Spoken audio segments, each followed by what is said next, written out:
Canada is a country of optimism. People move to this nation in search of better lives for themselves, better wages, and acceptance as part of a larger collective. People who live in this country are proud of its heritage and the accomplishments of this nation. However, underneath the facade of optimism and altruism, there are many Canadians, be they immigrants, first generation, or full-fledged generational Canadians, that are struggling to make ends meet. And why is this? How could it be that such a well-developed, ambitious country be perpetuating this issue? Why are so many Canadians struggling to make ends meet? We look to minimum wage to help explain this phenomena. Though it varies from province to province, there is a clear trend. Minimum wage is below the living wage for many Canadians. But could the answer to this issue simply be raise minimum wage? Is minimum wage the true culprit for less fortunate Canadians? Costs and benefits of implementing wage changes must be analyzed, but the answer is not black and white. We must search for solutions that are efficient, but maximize equity simultaneously. And these may not even suggest that a change in minimum wage is necessary. The answers and externalities of proposed changes in wage and policy are about to be explored. To set a precedent for analyzing minimum wage, let us first look at Ontario. Ontario is the largest province in the country in terms of population. As of 2015, 11.9% of Ontario's workforce is employed at the minimum wage level. This means that currently, there are 1,618,400 people working minimum wage jobs. Ontario's minimum wage is currently $11.25, a rate of $9.80 for liquor servers, and $10.55 for students. This rate has now been indexed to inflation, whereby the provincial government will announce a new rate by April 1st of each year and implement it by October 1st of each year.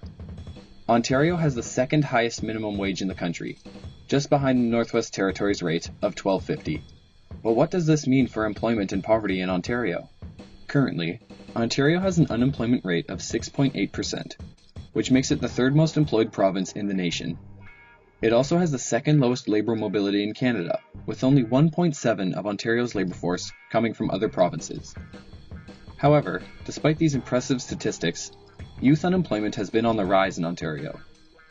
Windsor has a youth unemployment rate of over 22%, a figure which is startling considering the fact that 60% of minimum wage jobs are held by youth in Canada. Since the elasticity of labor demand for youth and low-skilled workers is relatively elastic, it is safe to conclude that in Ontario, minimum wage increases have caused an increase in youth unemployment as well as full-time low-skill unemployment, as mentioned by U of T economist Morley Gunderson. Here, he refers to minimum wage increases as good politics, bad economics. After minimum wage was increased, there was an increase in people working full-time minimum wage jobs living below the livable wage. As we move forward, we will be able to understand more fully the effect of wage increases in Ontario as a result of consistent information coming from the new imposed indexed wage legislation. Now that we've taken a quick look at Ontario, let us examine Canada in aggregate. In 2005, a study conducted in the Canadian labour market found disemployment effects associated with minimum wage increases. The study examined transitions in the Canadian labour market from the period 1993 to 1999 using the Survey of Labour and Income Dynamics. It observed 24 minimum wage changes across Canada in this period. It suggests a significant disemployment effect on low-wage youths of ages 16 to 24 years old. More specifically, the research finds a 6% decrease in employment for affected individuals, significant at the 5% level. Additional research by A.K. Sen in 2011 finds similar effects to teen employment conditional on minimum wage changes. They collected data from the Census of Population from 1981 to 2004. They found minimum wage changes are significantly associated with an increase in families living under the low-income cutoff by 4 to 6%. They correlate these findings using a difference in differences estimator, suggesting teen employment income is a significant portion of household income for families in the low-income cutoff range. The research concludes that higher minimum wages may result in a negative shock to low-income households.